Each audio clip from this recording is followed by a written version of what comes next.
watch together. Chloe, why? He's asking what compelled you to put the link there. Um, it was just random. Uh-huh. Okay, so the point is, I asked for topics. I'm starting this video over. Hi, I'm host Eric.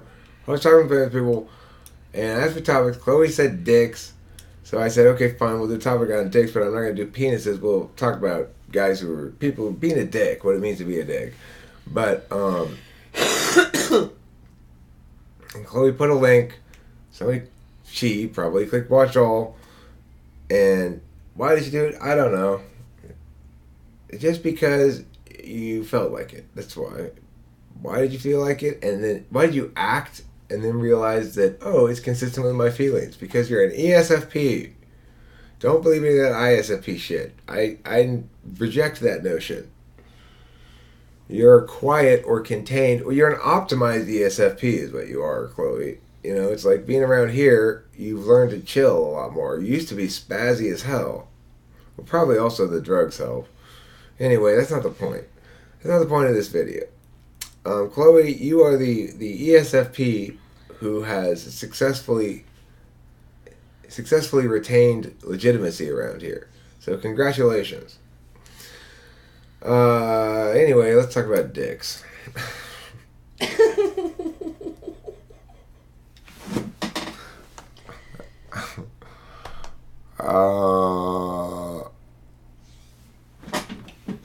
Let's see.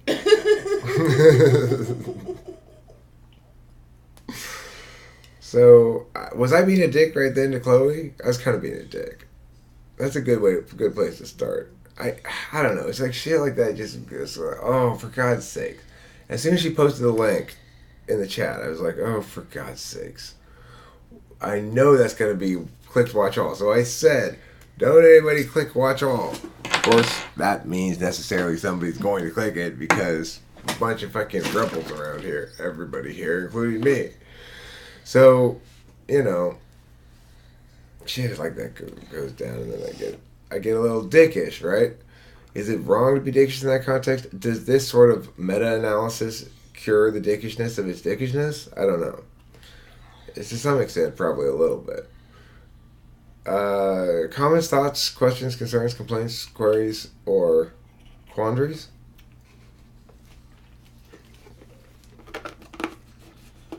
Kim? Nothing.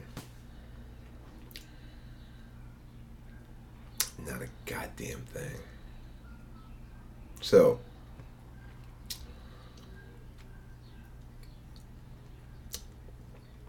well, I guess it's a natural consequence of being a dick. Chloe, you got any thoughts on dicks?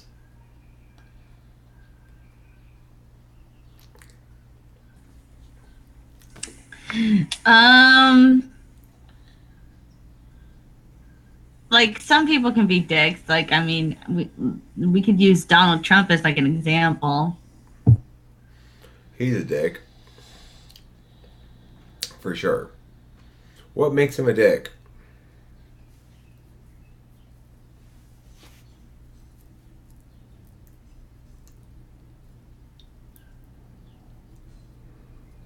Let's see. Let's see if we can get down to the core qualities implicit in the state of dickishness.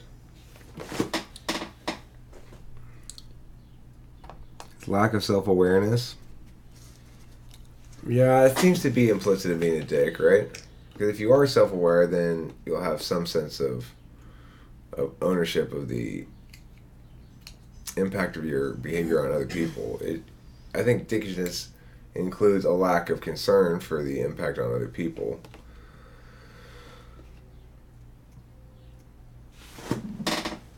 Batman's son, Batman's adopted son, he's a dick?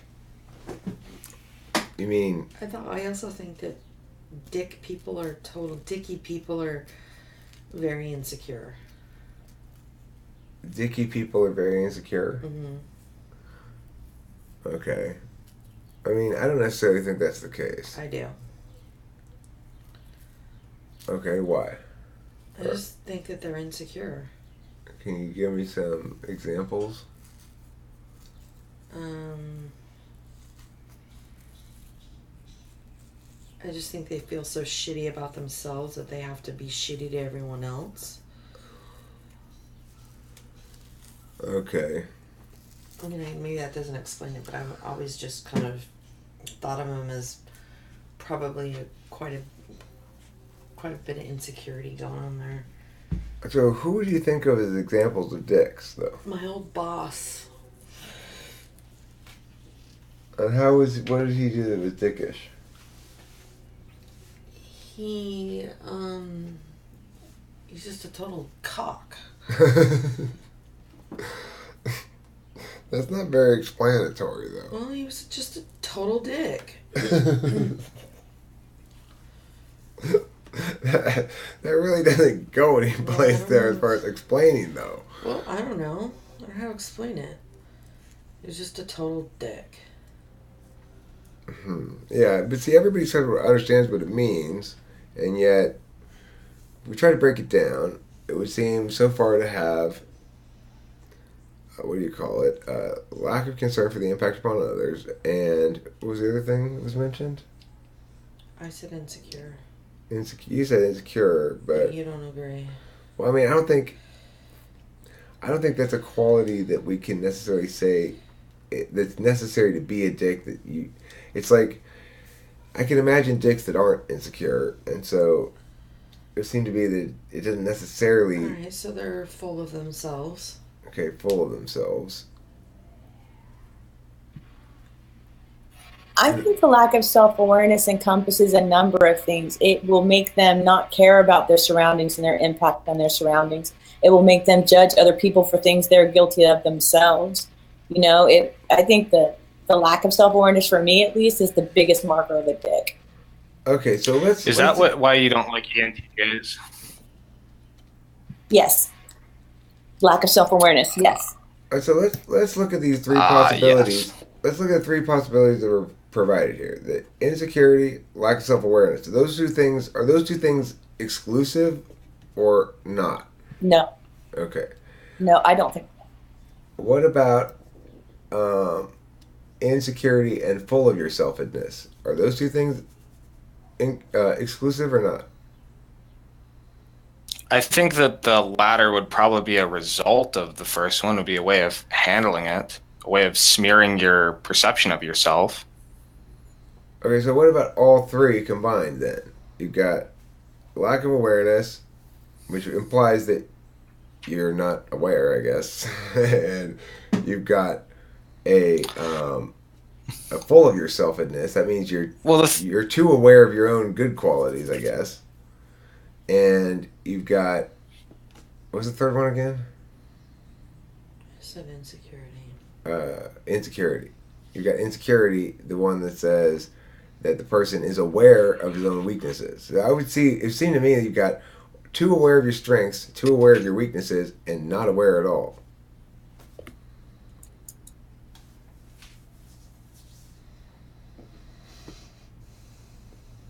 I think if you're too aware of your strengths and not aware of your weaknesses, that's still a lack of self-awareness, overall self-awareness. The problem with the lack of self-awareness is that you don't reflect on many things, if anything. If something goes wrong in your life and you don't yourself for any of them, you don't recognize your role in anything as a participant in life. Therefore, And you simply just blame everything else around you, and it becomes you have these people who, I've seen it before, where they've created this martyr complex where they the damage that they do even in their helpful endeavors or their supposed helpful endeavors. Look at Luna's comment though. She says the people who accused me of liking some boy, they were being dicks. Do we agree with that? Well, it sounds like they I'd need a little bit more info. Maybe being dicks in the sense that they were teasing her and. Okay, yeah. Well, let's assume that Luna didn't like the boy, and that these people were just trying to make Luna feel uncomfortable, or just generally be dicks. I guess. Would we agree that if that were the case, that they'd be if they were just attempting to Or Well, there's people who are just acting like dicks, and then there's people who are dicks. I mean, what I'm saying is, if Luna genuinely didn't like it, and they knew she genuinely wasn't going to like it, is that enough to conclude they were being dicks? Well, I want to kind of critique that last statement. There are people who are dicks and there are people who are acting like dicks. Do you think that people who are dicks are dicks? Do I think people what? I mean, even if it's sorry, go ahead. No, I was saying, I was trying to We understand. we couldn't hear you because we got the garbage truck right outside. Could you turn up the speakers a little bit, Kim? Oh, yeah. All right, go again. I was saying, is there really a difference between somebody being a dick and somebody acting like a dick? Because your behavior, eventually, if acted upon enough, becomes who you are. The individual is what they do. Whether or not, I think what Kim is trying to say is that whether somebody is somebody who is thoroughly just a dick, or versus somebody who is acting out in a certain way in order to cover up some attribute of themselves that they don't like or that they're not happy with. But I mean, I've met people who were nice at one point, and then they just kept acting along with, without regard for other people, or they tried to act against their own intuition or their own usual goodwill. And that ended up becoming them. They just became assholes, and they regretted doing it because it just became a problem. But if you do act on something enough, if you play a role long enough, it no longer becomes really a role. You're no longer just playing the part. That's a very But I think ENTP that interpretation even of if things. it's a very what? It's a very ENTP interpretation of things. Because other types who are closer in their understanding of their own FI will typically view things as there's a authentic core that something becomes more or less distant from, and that you can always return to it, and that it's who you really are, quote unquote.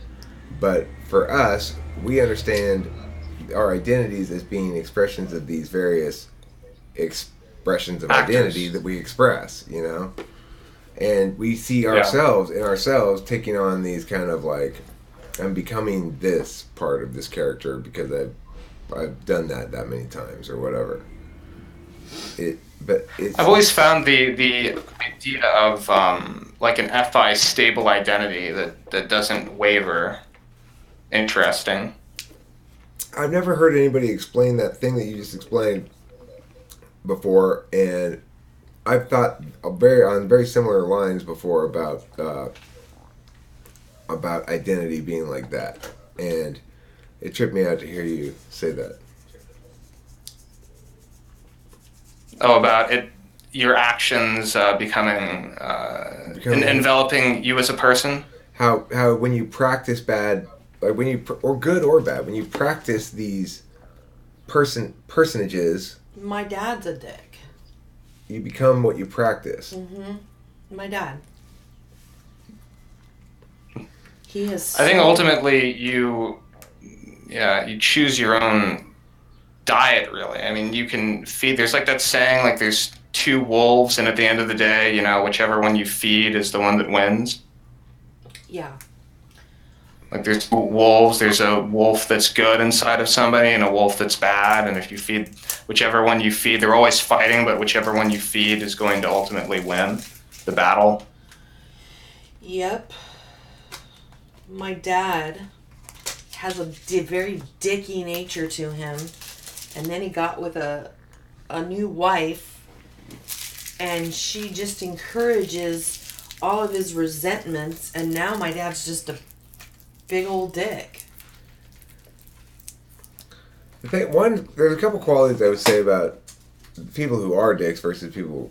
I do think that it's possible to describe a given behavior as a dick move or something like that, or just to acknowledge, like, yeah, I guess I was being a bit of a dick, without really having done anything so terrible. You know, there are circumstances in which people genuinely do benefit from being checked in a meaningful way. I remember, I can think of instances myself when I benefited from being checked in a meaningful way that hurt a little bit and that I learned from, you know?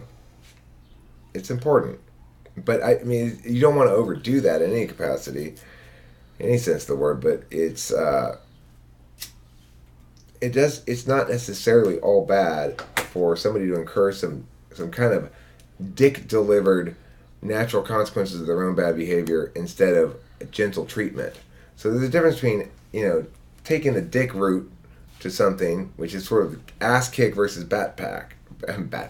Why can I never say this expression? Ass kick versus back pat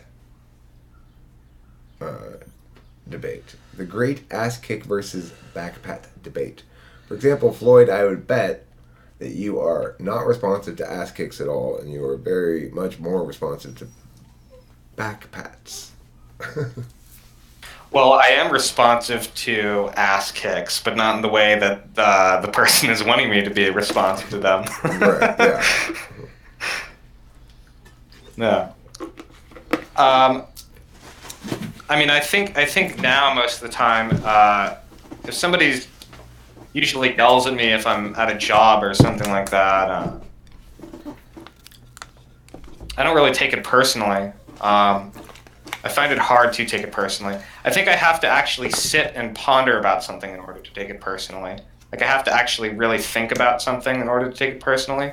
What do you mean take it personally? What does that mean? I get it. I guess take it personally as in I guess take it personally goes so far as to how much you're willing to think about what was said to you and how much you're willing to relate yourself to it. So I had that. I think it may just be how much you really think about it. So I had that guy who at work a few weeks ago, or months ago, or whatever, who called the cops on me for no reason at all.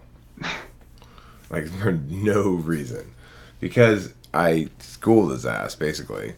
Because he thought you were a dick. Because he thought I was a dick. Because I was being a dick. That's why I got the cops called on me, because I was being a dick. And what was his explanation about why he called the cops? That I was volatile, unstable, and had threatened to kill myself. What I had said to him was, if there were ever a day when I was afraid to talk to you, because he tried to imply that I was afraid to talk to him. Okay. I said, so I came back after smoking a cigarette, and I left. Before I left to smoke a cigarette, I said, no, I'm not going to talk to you about that right now. I'm going to smoke a cigarette. And I'll talk to you about it when I get back. No, I said, I'm not going to talk to you about that right now. No, that's not what you said. Listen, Kim, And so I went to go outside to smoke my cigarette, and he said something like, are you scared to talk to me? And then I said, no, I'm going to smoke a cigarette. I'll be back afterwards. When I came back in, I said, if there was ever a day when I was scared to talk to you, I would have to go home and kill myself. Meaning I would never be scared to talk to him. He used that as an excuse to call the cops on me. So, and he said I was acting unstable and volatile and stuff. Now, the reality of it was, he didn't like the fact that I'd embarrassed him. And I'd embarrassed him because he had absolutely fucking terrible classroom control. His kids were screaming. It was like living next to the basuras. And anyway, that's what happened. I wasn't yelling at him violently at all.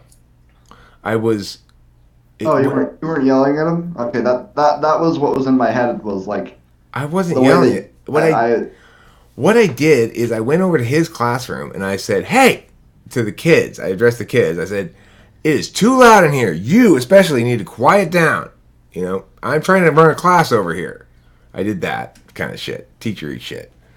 And then, as I turned to go back to my room, he said, excuse me. And I turn around, and if you have a problem, you need to bring it up with me.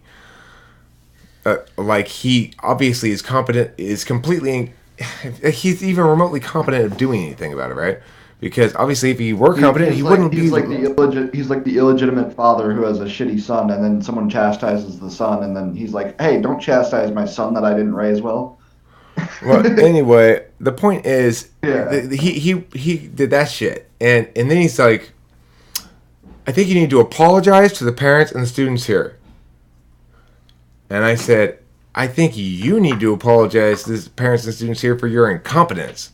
And I turned and I walked back to my room. Well, he didn't like that, obviously. Yeah. But okay, I can see where there might have been a bit of okay. What were you guys talking about before this with the taking it badly thing? I just got here, so. Dicks. We're talking about dicks. we're talking about dicks. So the point is, the phenomenon of being an ass. Dicks. but what I want taking to, it badly. but I appreciate you bringing me back to on point, because the thing is this, which is after the cops came and they put me in handcuffs, they took me to the sheriff, put me in the sheriff's car, and I sat there and waited as they searched my bag without my consent, and ran my information and Found nothing. found nothing, obviously, and then, but most importantly, they talked to me, right? So I answered all their questions. I explained everything. I was the calm and chill. By the time they got there, the thing is, I had a heads up the cops were coming before they came. Between when he called the cops and the cops getting there, I was in the office at that point after he called the cops, shaming the fuck out of both of them, because there was this dude and then there was this brand new first day on the job administrative assistant guy who was siding with the asswipe at the start because he had been chewing his ear for an hour or whatever while I was teaching, and so but after he called the cops, then I sit in there and I was like, I fucking schooled the shit out of both of them, and they were both sitting there with their heads down like this. And then I went outside to go smoke another cigarette, right? As I'm out there, the administrative assistant guy comes out with a phone like, your boss, not my boss, but his boss, but the lady that I'm partnering with there at robotics, and she's on the phone. And I'm like, yeah, I'm just waiting for the cops to get here. If they don't get here pretty soon, I'm going to go home, though, because I'm not going to wait here forever. And then finally, what happens is I'm smoking a cigarette on the phone, and up I see walking 3 sheriffs with shotguns. But I think they were beanbag guns, probably. They thought I was mentally ill or something. But they're all like, And I said, I put my hands up, and I'm like, no problem, guys. Let me just put It kind of makes sense. Huh? What? Like you're in a school and they're usually really careful with kids. I wasn't in a school. I'm not in a school. No, I'm not in a school. I'm in a little after school program that is it's like it's 2 rooms and a bunch of Chinese kids and parents and stuff there, and it's not like that. It doesn't roll like that. This guy was just being a fucking asswipe. I wasn't talking to the kids when I was saying that. I mean, the sheriffs usually bring the sheriffs. Kind of makes yeah. Because, okay. Yeah. It wasn't like don't picture a regular school. It's a business.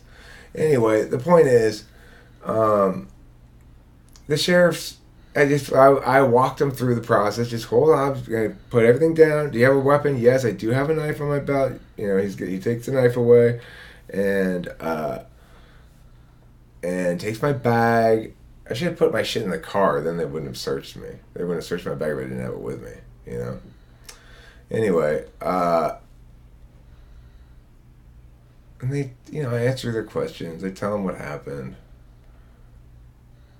I said at one point to the guy, I'm like, he just the only reason he called the cops, the only reason he called you guys was because he wanted me to experience this harassment. And he's like, we are not harassed. I'm like, I mean, I am so sorry. Let me rephrase that. To experience this engagement with law enforcement. which we both thought was kind of funny, you know. It's like he was serious, but he couldn't help but be like, okay, that's kind of funny. So anyway, it was fine. But I know the point of it, right? That I didn't feel very. I felt very. It took it very personally at first. I wanted to fucking get that guy. It's like I was gonna go back the next time and shame the living shit out of him. But instead, by the time the class came around again the next week, I was just like, never mind. It doesn't matter. Whatever.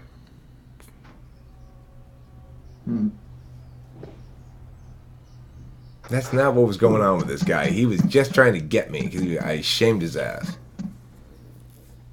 Yeah, but I wasn't going to get him. You know, just let him have. He doesn't make remote eye contact with me anymore. He won't. He's just like, walks right past me. Whatever. I think like accusing somebody of like wanting to kill themselves is like one of the only times you can accuse somebody of a crime and not get arrested for it yourself if it's to be false. That's a good point. As long as you have some shred of whatever. It's punished like a crime. Yeah, I think he had like some context with the word and playing them around stupidly. The thing is, well, I mean, a lot of times you don't really have to have a lot of evidence because it's your word against theirs. Yeah, that's like my boss when he said like, "Oh no, if I was a little bit like you, I'm gonna have to kill myself," and I'm like, "Oh no, he's suicidal." No, it's stupid. The thing is, I'm not too worried about circumstances in which the cops come knowing they're going to do some sort of evaluation on the situation. Because if they're going to have a long conversation with me, a conversation of any length with me, then I'll be fine. They'll let me go and everything will be fine. Because I'm very convincing. And I'm articulate. So being articulate means a lot with the cops. Being convincing, having the right attitude, shit like that, right? If you sell them on who you are, cops basically evaluate people see them as criminals and good guys, and so you gotta fit into a box for them, and then they understand you as this kind of good guy, and they just send you on your way. Yeah, Eric is not a threat. Same way. Eric is not a threat. He's just a dick. Which brings us to the end of this video. Am I a dick? Yeah, I could be a dick sometimes. You know, but sometimes you gotta be a dick. So does it mean you're a dick? No. It means that you are very capable of acting like one. Well, but sometimes it's not a bad thing to be a dick. You make dick moves. You make dick moves, but you're not a dick. Kim is a licensed dick handler. You may move like a dick, but you aren't a dick. I'm licensed by license all the time. What is it called? All licenses all the time. All licenses all the time. Licensed dick handler. Yeah, I asked her Ron Chan to license her for that just based on my testimony. So she's been licensed. The only thing I have to say about being a dick is well, then again, that's an ENTJ thing. That doesn't really match up. I was going to say it's not efficient a lot of the time, but... It's not efficient? Well, it depends what you're trying to accomplish. But my core point about being a dick is that sometimes it's the natural consequence of the bad behavior of another person, in which case it can be more effective than being nice, which can simply enable and cause the existing bad behavior to fester. Yeah, I see being a dick as not like not being nice or being semi-disagreeable. I see it as like I'm disagreeable, period. So, however, shit like what shit that Luna is talking about, where she they're doing something knowing she's not going to like it just because they can do it and find it funny that she's made uncomfortable. That kind of being a dick is a different order of thing entirely. There's genuine anger dick, Yeah, like this justified anger, and that's malicious. Genuine. There's like if the anger is justified and the dickishness is natural, it's probably okay as long as it's not excessive. But if the dickishness is done for its own sake, in order to create the suffering that it enjoys, then that kind of dickishness requires my kind of dickishness, where you go, oh fuck no, and I'm gonna rub Yeah, your that, fucking that's face like in it, you know? that's maliciousness. I Right. would say, not dickishness. Okay, Just maliciousness trying to deserves. cause suffering. For no fucking reason. Dicks are necessary to crush the malicious ones, you know? Because malicious people need dicks in Yeah, the world okay, to okay. fuck them. I can see that. Anyway, there's some such aphorism from that one movie, Team America. I don't remember exactly what it is, but it involves that same sentiment there. The necessity of some I amount of would say dickishness. I would say there's a good argument to be made that not being a dick and being like kind of the opposite is a good way to fight maliciousness too. You just have to go about it in the right way. That's kind of the ENTP versus the ENFJ though, like Martin Luther King versus Malcolm X. Probably both would have got what they wanted, but one's Malcolm X would Yeah. never get what he wanted. That's the dumb way to do it. Like, the thing is, you gotta NFJ some of that shit for sure, but at the end of the day, I don't know. NTPs are too individualist usually to lead any kind of movements unless it's a movement of individualism. if it's a movement of okay, this isn't good, but I'm looking at it from my perspective. No, what I mean by individualism is Like, I feel like if there was an ENTP MLK, it'd be like, this isn't good, it hurts me, and it's not good. Okay, but fuck you, this doesn't work. Stop it. I mean, I feel I have beliefs. I have beliefs. I have advocacies that I associate with and stuff, and I want to see those things realized to a certain extent. But there are advocacies that are in defense of rights and liberty and other things that are associated with the empowerment of the individual and the disempowerment of the group. Oh, so you're talking about being libertarian. No, I'm not. Well, I mean, you could say I'm broadly libertarian, but I am not an ideologue. I understand. I understand the necessity to deal with the real world as it is, while at the same time understand that there's a finite number of things one can prioritize, and one has to weigh one's choices on some kind of impact calculus. That there's a need for TE in the mix as well. So I'd like to think I'm not just straight up libertarian.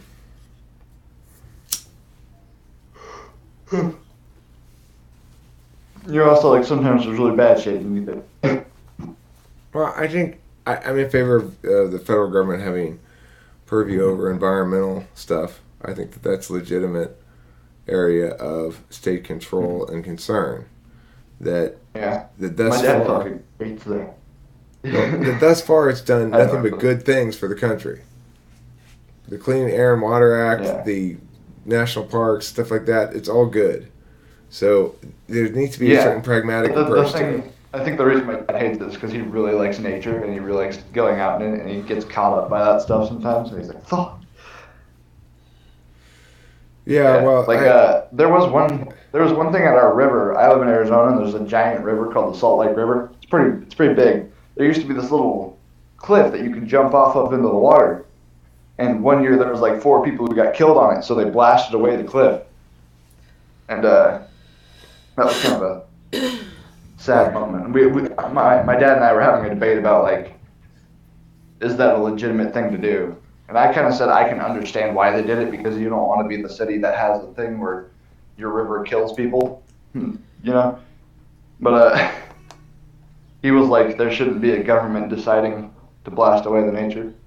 And, yeah. That's a tough one, but I agree with you, Dad. Thanks for watching. Don't forget to eat plenty of cheese.